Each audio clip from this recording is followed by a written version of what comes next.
आज आप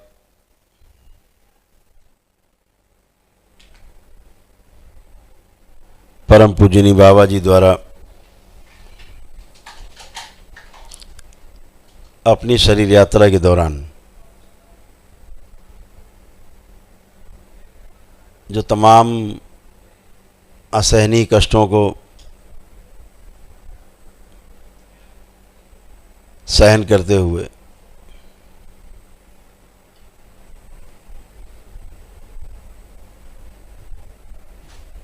और तंत्र का कांटों भरा रास्ता जो अपनाया था,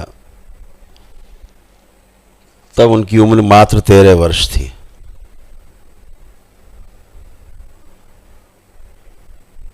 और परम पूजनीय बाबा जी अल्पायु थे।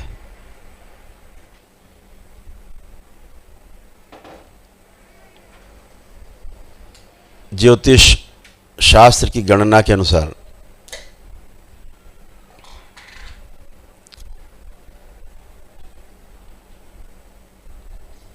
16-17 वर्ष की उम्र से अधिक उनका जीवन नहीं था, वो शरीर यात्रा नहीं थी।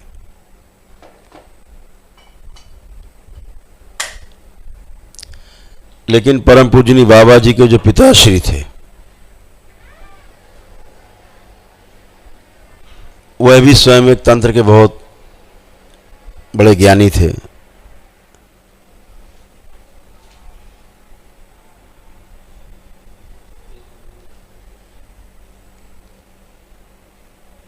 और शायद उन्होंने देख लिया होगा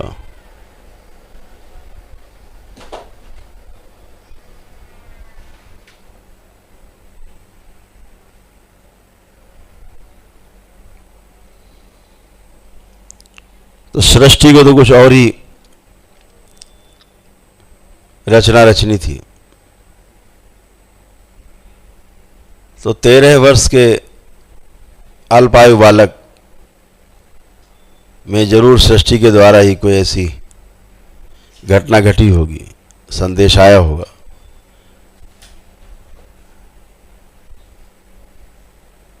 कि उन्होंने घर छोड़ दिया। 13 वर्ष की उम्र में ही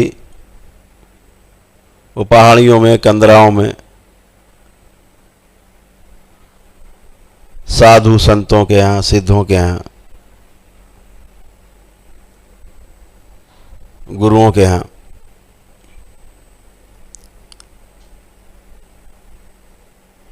अपने गुरु की खोज में हाजिरी लगाने लगे।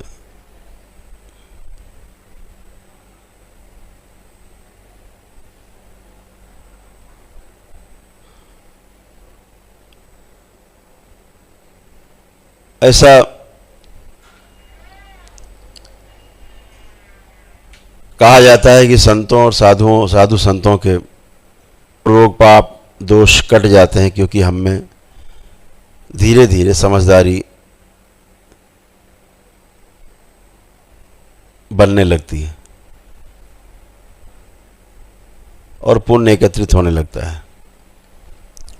जैसे जैसे हमारा चरित्र बदलता जाता है, वैसे वैसे सृष्टि के नियम भी हमारे लिए बदलते जाते हैं।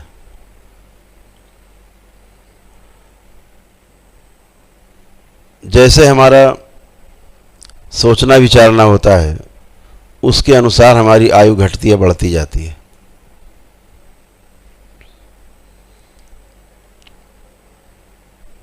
परम पूजनीय बाबा जी की पहली अल्पायु उनके पिताश्री ने काटी।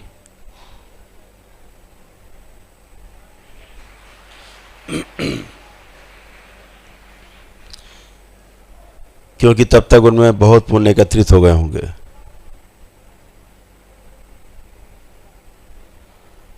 फलतः परम पूजनीय बाबा जी अपने लक्ष्य की ओर निकल पड़े।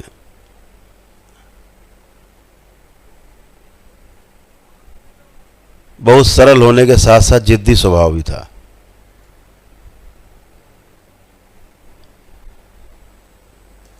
जब उनकी मां की मृत्यु हुई, तब परम पूजनीय बाबा जी बाहर ही थे, घर पर नहीं थे।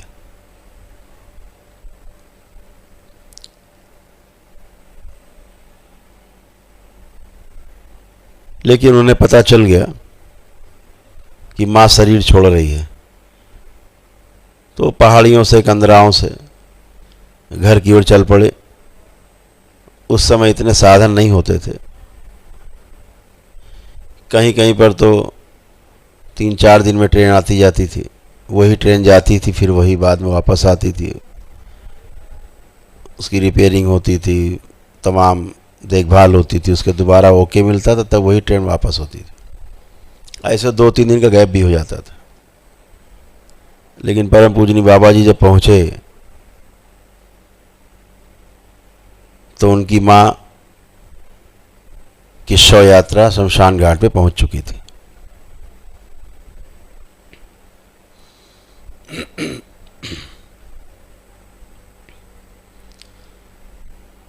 तो परम पूजनी बाबा जी ने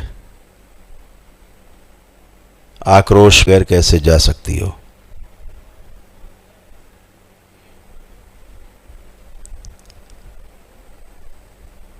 मुझसे बात करके ही जाना होगा। और उन्होंने गंगा तट पे 2 मुट्ठी बालू अपनी मुट्ठियों में भर के और आह्वान किया कि तुम्हें मुझसे बात करके ही जाना होगा। पिताश्री जानते थे ये सब कर सकता है,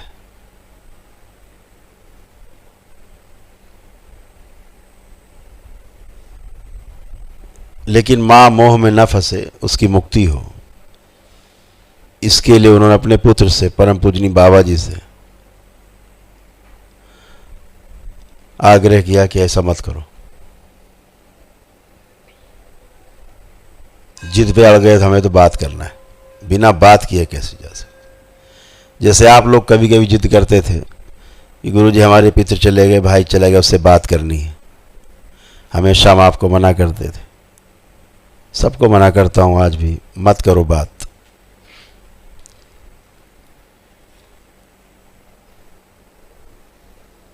क्योंकि जो बात करता था वो एक अलग रूप था, एक अलग शरीर था, जीवन तो उसमें बस था, सृष्टि के नियमों का पालन कर रहा था, बस, इससे अधिक कुछ नहीं। तो मोह करोगे, उसमें अवरोध पैदा होंगे उसकी मुक्ति में। वही उनके पिताश्री ने भी समझाया कि ऐसा मत करो। वो जिद पर लगे, हमें तो करना है। पिताश्री की डांट के बाद उन्होंने 2 मुट्ठी बालू जो हाथ में समेट रखी थी, इसे छोड़ना पड़ा। अपनी 25-26 वर्ष की उम्र में बाबा जी यहाँ इस यात्रा में पहुंच सके थे कि मुर्दे को भी जिंदा करके बात कर सकते थे। इससे ये संदेश मिलता है, यह तंत्र है।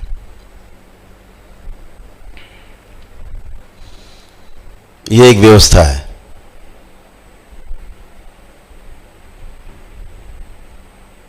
और व्यवस्था में जीने से ही सुख है।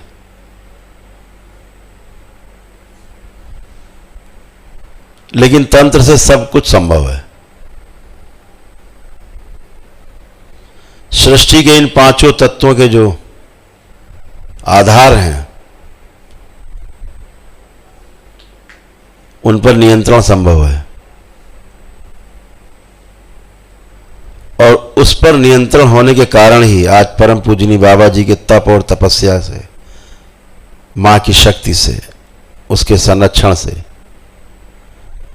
आप सब यहां आके स्वस्थ होते हो, एक दिन में स्वस्थ होते हो। ये उसी का प्रमाण है।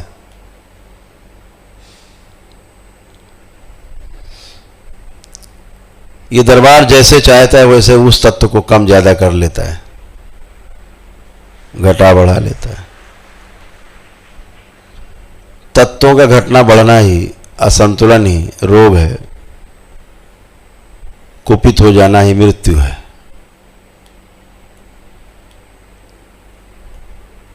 ये दरबार हर चीज संभव है। इसके लिए आपने देखा है, आपने अनुभव किया है।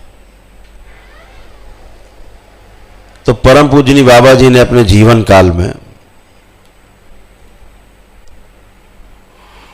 अत्यंत कठिनाइयों का सामना करते हुए तंत्र की जो ऊंचाइयां चढ़ी, नए नए मानसिक ग्रंथ रचे,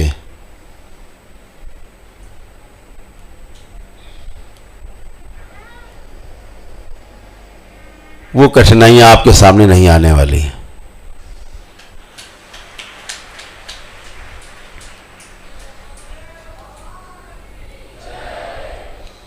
ये कठिनाई आ सकती थी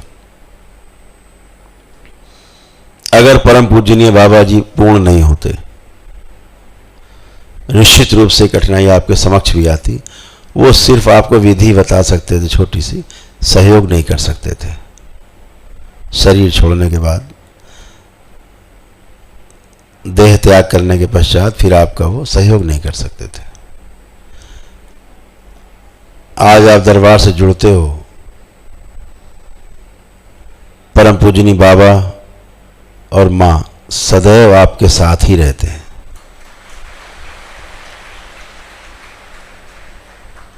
हर क्षण केवल आप आंख बंद करते हो और आपके शब्द निकलते हैं हृदय से, आंख खोलते हो पूरा हो जाता है। ये बाबा और मां की शक्ति है, उनका होने का प्रमाण है आपके साथ कि वो आपको सुन रहे हैं, आपको देख रहे हैं, आपको संरक्षण दे रहे हैं, दिशा दे रहे हैं।